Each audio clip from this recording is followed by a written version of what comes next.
Ladies and gentlemen, good day and welcome to Q1 FY24 earnings conference call of Inox Wind, hosted by Investec Capital Services.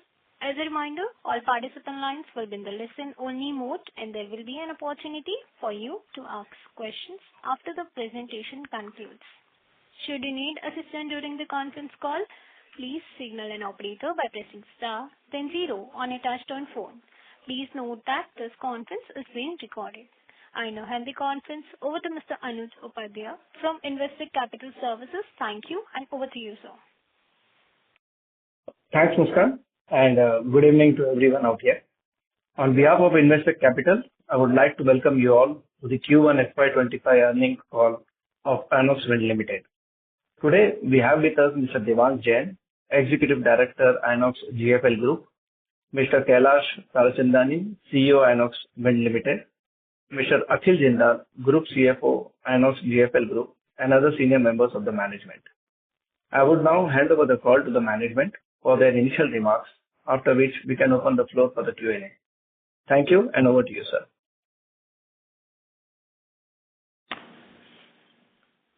Hi, good evening, everyone. This is Devansh Jain. Welcome to the Q1 FY25 earnings call of Inox Wind. I will give you more of a strategic overview before handing it over to Kailash and Rahul for further details on the results. The Q1 results are a testimony of the hard work of the last several years. We are now on the runway, ready for a massive takeoff for the massive growth journey ahead. Recently, IWEL, the parent company of Inox Wind, infused 900 crores into Inox Wind, making Inox Wind net cash positive, and has strengthened its balance sheet to capitalize on the multi-decade opportunity in the wind sector. We have delivered on all the targets which we had set out, be it making the company net cash positive within H1 25, the execution ramp up, and also ensuring we get back our profitability to historical numbers in terms of the margins or better. We are evaluating value unlocking through our EPC arm and also value enhancement through our hybridization of the existing common infrastructure. We are exploring virtually all value creation opportunities across the renewable arm of the group. I am thankful to all our shareholders for their support thus far, and I am confident of significant value creation as we go ahead. I will now hand over to Rahul, our CFO, to take you through the financials for the quarter. Thanks, Devanshji. Good evening, everyone. I will now take you through some of the financials for the quarter. The company announced its results at its board meeting held today, Friday, 9th August 2024. The results, along with the earning presentation and press release, are available on the stock exchanges as well as on our website. For the quarter, on consolidated basis, Inox Wind has reported revenue of rupees 651 crores in Q1 FY25 versus rupees 352 crore in Q1 FY24, an increase of 85% YOY. EBITDA of rupees 157 crore in Q1 FY25 versus rupees 35 crore in Q1 FY24, an increase of 349% YOY. Profit after tax of rupees 50 crore in Q1 FY25 versus loss after tax of rupees 65 crore in Q1 FY24. Cash profit of rupees 92 crore in Q1 FY25 versus cash loss of rupees 36 crore in Q1 FY24. Adjusting for 110 megawatt of capacities which are awaiting commissioning, the revenue for Q1 would have been higher by that amount. The delay is on account of grid connectivity approval at customers' end. With Q1 financial performance being the highest in the history of Inox Wind, we have set a very strong base for growth in the upcoming quarters. Further, our recent fundraise and operational cash flows have aided us to achieve a net cash status on consolidated basis. I would now like to hand over the floor to our CEO, Mr. Kailash Tarachandani, for his remarks. Thanks. Thanks, Rahul. We have commenced financial year 25 on a very strong note. Our profits have soared to rupees 50 crores for this quarter. This is after our interest payment of rupees 58 crores, which is expected to become negligible going ahead. The promoters infusing rupees 900 crores in the company, resulting in Inox Wind turning net cash positive, will only strengthen our balance sheet further, helping reduce our interest rate substantially and providing further boost to our profitability. Our Q1 performance sets us on a robust base to rapidly scale up our execution, backed by our largest ever order book of over 2.9 gigawatt with manufacturing capacities and supply chain in place. We are receiving very strong response from the customer for our products. We have already won 611 megawatt of orders, including repeat orders from market customers. Active discussion over multiple IPPs, PSUs and C&I customers provides us large order visibility. The macro outlook continues to be extremely favorable. All India peak demand is 250 gigawatt during the summers, and given India's strong growth outlook, we expect power demand to continue growing at a rapid pace over the next decade, requiring huge renewable capacity addition. In the first 4 months of FY25 itself, around 7 gigawatt of new wind, hybrid, FDRE tenders have been floated and around 7.5 gigawatt of hybrid FDRE projects awarded. Tariffs have been healthy and competitive, ranging between rupees 3.4 to 3.5 per unit for central sector wind solar hybrid project, rupees 3.6 to 3.68 for plain vanilla wind, and around rupees 5 per unit for FDRE. It is important to note that demand from our C&I segment is over and above these figures. Some of the hurdles faced by our Chinese competitors related to commissioning activities and also the draft report on domestic content requirement for wind projects by NITI Aayog provides further impetus to the domestic wind turbine manufacturers. This will only add to the opportunities for players like us. We are also setting up a new nacelle manufacturing unit near Ahmedabad on lease rental basis, which will provide substantial savings on capex, as the lease expenses is less than rupees 4 crore per annum. The facility expected to be operational within calendar year 2024. The above capacity would enhance our capabilities to address the growing demand of the industry, which is also reflective in our current order book and further order inflows opportunities. On the technology front, as already highlighted earlier, we have also secured the license of 4 megawatt WTG platform. We are targeting to commercially launch this turbine by financial year 26. I would now like to open up the floor for the question and answers. Thanks. Thank you very much. We will now begin the question and answer session.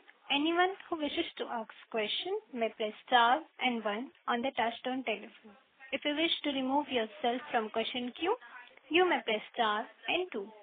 Participants are requested to use handsets while asking a question. Ladies and gentlemen, we'll wait for the moment while the question queue assembles.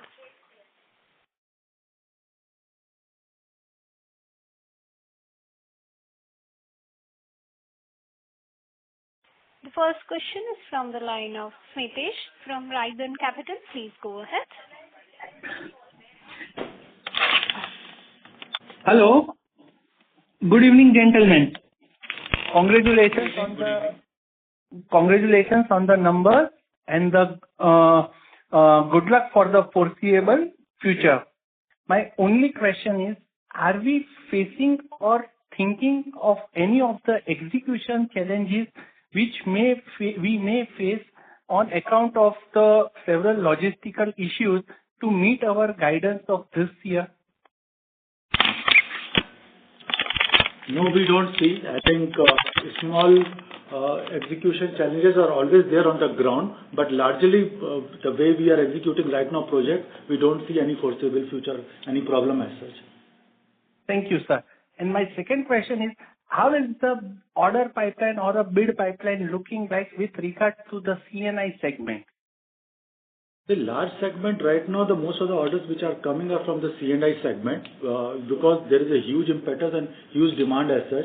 But overall, as I said, the demand at this moment is large, and we are getting all kind of customers at present, from all kind of segments here. Okay. Thank you. This answers my question. Good luck for future. Thank you. Thank you. The next question is from the line of Preet Nagarsheth from Wealth Finevisor. Please go ahead. Yes, congratulations on the good set of numbers. So the question I have is regarding the impact of commodity prices. So what we are seeing is that a lot of steel and other commodity prices are coming down. So I wanted to understand if there is a pass-through system that you have, or would you gain because of the prices coming down? Look, I think internally, our supply chain, we continue, given the fact that we are ramping up so massively, we have leverage across our suppliers, so we use that to keep renegotiating that. Having said that, in terms of steel, because there are various anti-dumping duties, we are tying up steel on a quarterly basis, 5 to 6 monthly tie-ups. But with a quarterly tie-up, I think we are well hedged.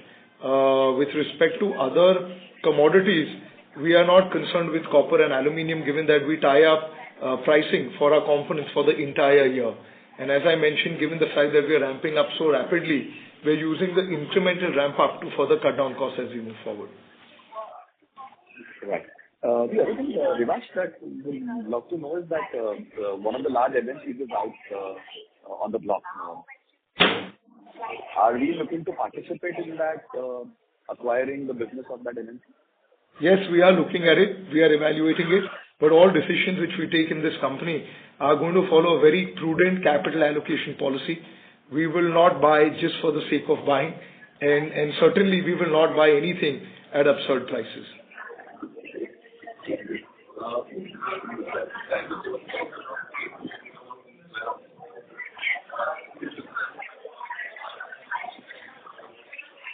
Hello?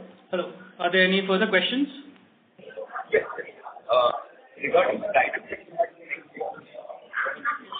Sorry, sir, your voice is not audible properly.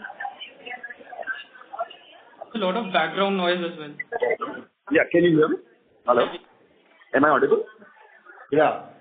Okay, I was saying regarding the guidance for next year of 1200 megawatt, you were mentioning that you may revise it upwards. So could you share what are you seeing that's making you think of revising it upwards, and if yes, how much would you revise it by? First and foremost, I think yes, we have said there could be an upside to it, and the fact of the matter remains there is an upside to the execution guidance beyond 1.2. I think this will be evident from the massive order inflows already in place and which will be announced as we move forward. I won't get into specific numbers, but I think that will be evident from our order book. Secondly, I think due to operating leverage and a better product mix as well as cost optimization, margins could improve as well as we move forward. But no guidance, no specific guidance. So you said over the 14-15% that you were talking, there's a chance that this could move up. Correct. Okay. And what about the 800 megawatts for this year? Do you think that's on track? Oh, we are well on track for this financial year, but we're not revising anything for FY25. Great. Thank you so much. Wishing you guys all the very best. Thank you. Thank you. The next question is from the line of Gokul Raj from Bavaria Industries Group. Please go ahead. Good evening, Divans and team. Congrats on a fantastic quarter and the overall 3-year turnaround that you guys have done. 2 questions from my end. One is on the RESCO and the O&M bit.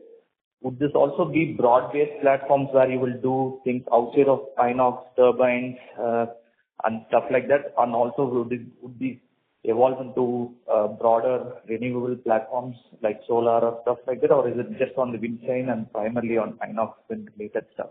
And the second question is, what's the update on the Inox wind energy merger? So I'll take the first question and then Khil and Shwan, you can take the merger question. We see a tremendous opportunity in value unlocking across hybridization, across cranes, across various other products which we are contemplating under the EPC arm. But this is barring equipment rental. our EPC capabilities will not be offered to others. That's going to be a moat, and that's going to be a stronghold within the Inox Wind itself. Equipment leasing or any other equipment which we may potentially manufacture could be given to third parties. Point number one. Point number two, there is no question of doing execution on the solar side. So we will do hybridization, which means leveraging the power evacuation infrastructure. But we have no interest in doing a commoditized business with over 100 players where your margins are in 1, 2, 3%. We cannot compete with unorganized players where you have, as they call tax chori or wages below minimum wages. That's not the area where we would like to compete in. So execution pure play is going to be a stronghold of the group, which will be reserved only for Inox Wind.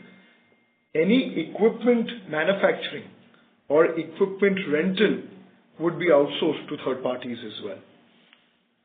On the merger. Yeah, on the merger, I guess, we have kept, everyone in the loop. So the shareholders' approval is already obtained. The creditors' approval is already obtained. And there's a regulatory approval which is going on while we speak. There is a hearing which is there in the first week of September. Hopefully, that hearing, some order would be pronounced. Failing which, there may be another hearing. So it is a matter of another 2 to 3 months that the merger will take place. In any event, our expectations are that before November, this merger would be in effect.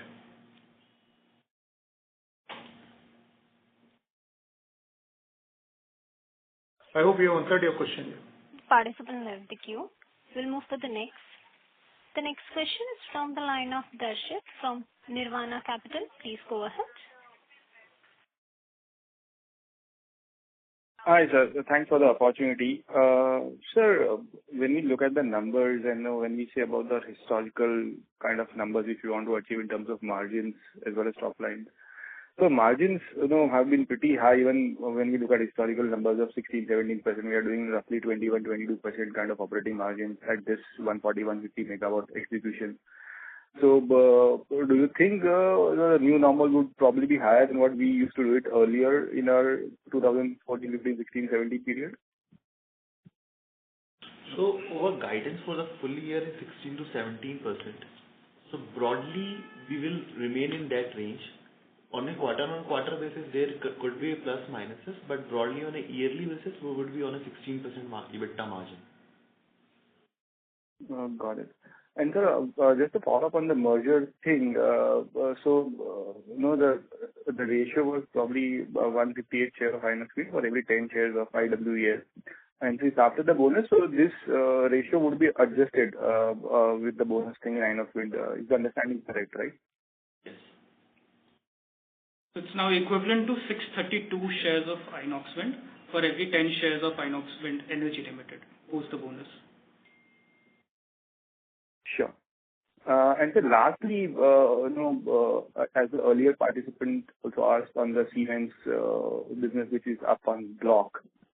And we are considering evaluating the prospect as of now. And as if you look at the news article, it says probably whatever the valuations asked are around $1 billion.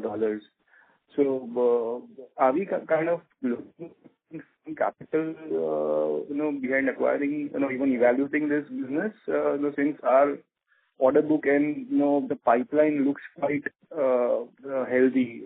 So just want a management perspective and understanding for this. Okay, let me just try and answer this. Firstly, clearly the company, we are evaluating the company and we are looking into the financials and other things.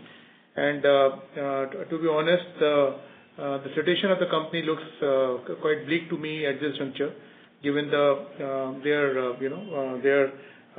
inability to penetrate the Indian market, and also looking into their O&M situation. So I don't think any significant interest would be there. However, we would be evaluating the company on a very, I would say, a very realistic basis. And if it's very accretive for us, we will consider it. There's no point in in us throwing good money after the bad in that sense. So we would be very careful, before we move on to the next step. Sure, sir. Thank you and all the best. Thank you. The next question is from the line of Shweta Dikshit from Systematic Group. Please go ahead. Hello. Yes, please. Good evening. My first question would be, if you look at the realization number this year, this quarter, it is around 4.6 crores per megawatt at an execution of 140. Could you split this execution in terms of what were the pure equipment supply this quarter and what were actual installations for wind turbines this quarter?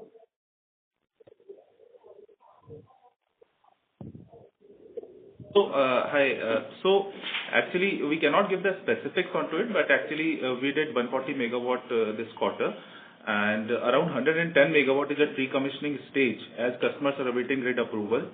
Had this capacity been commissioned, as I told in my opening comments also, the revenue for the quarter would have been substantially higher. So, but we have made the full WTG supplies as production of all the components.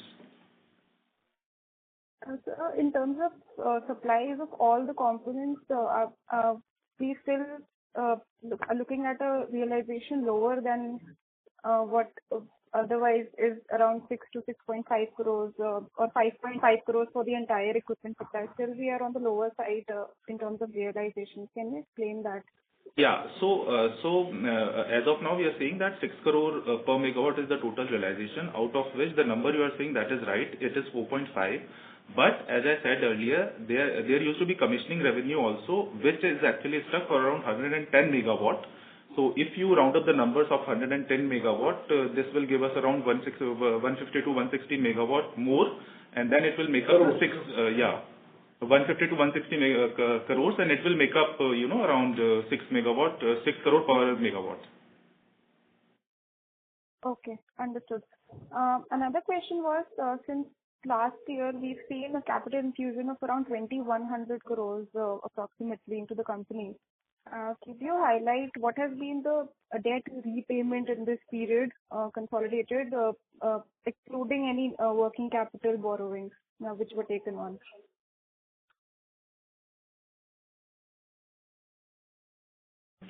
I'm not sure what the specific response you want, but at this point in time, the company is a net cash company. And if you need to see specific questions on working capital or debt, we'll have to get on a call offline with our finance team. I don't think we have those specific answers, but the starting point is at the Concall level, at the wind level, we're a net cash group now. Okay, understood. One last question, if I could squeeze in, regarding the nacelle manufacturing unit. If I missed it, what would be the capex for this facility? No, you certainly did miss it, since we've put it out in the presentation as well as in Kailash's opening comment, that it's a minimal capex model where our lease rents per annum are sub 4 crores. So we're not investing anything substantial in building this facility. It's being built for us on a long-term lease basis. Okay, I understood the 4 crore per annum lease rental, but there won't be any investment in terms of machinery or equipment, etc.? Zero. All right. Thank you. Thank you. The next question is from the line of Abhishek Shah from Ambit GPC. Please go ahead. Hi, good evening, team, and again, congratulations on another spectacular quarter. Just a few quick questions. So firstly, on accumulated losses, would we still maintain that we would essentially be paying no tax, more or less on FY25 and possibly on FY26? And secondly, on the finance cost, this quarter was around 58 crores, out of which I think 12 crores was a one-time expense. So if you can just kind of give us guidance on what that would look like for the full year.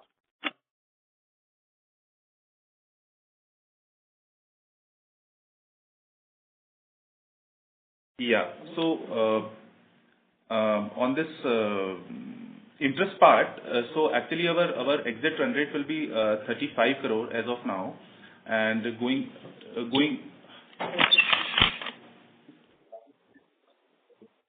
Yeah, from Q2 onwards, if you see, so we will have interest earnings also, which will negate the interest expenses. So we'll have a negligible interest outgo from Q2 onwards. So that's on the interest part. So in FY26 as well, you will see a negligible interest outgo. There will be normal LCBG charges, but that will be offset by the interest earnings on the cash balance which we have in our balance sheet today. I think just to reiterate, obviously Q1 has been in terms of the 58 crores. Anshuman, why don't you share those details? We have 58, 12 was one time, and we had 11 crores of earnings. So what was the Q1 run rate? 35. On exit, the total cost was 35, and we are now net cash. So effectively the exit or the cost for Q2 should be less than single digits, broadly. I mean, we've guided for the full year finance, banking, interest costs net to be at about 60 crores to 75 crores, and I think we're bang on target to achieve that, given we are net cash now. So on the taxes part, we have actually brought forward losses and unabsorbed depreciation, which will actually, make us to pay no tax till FY26.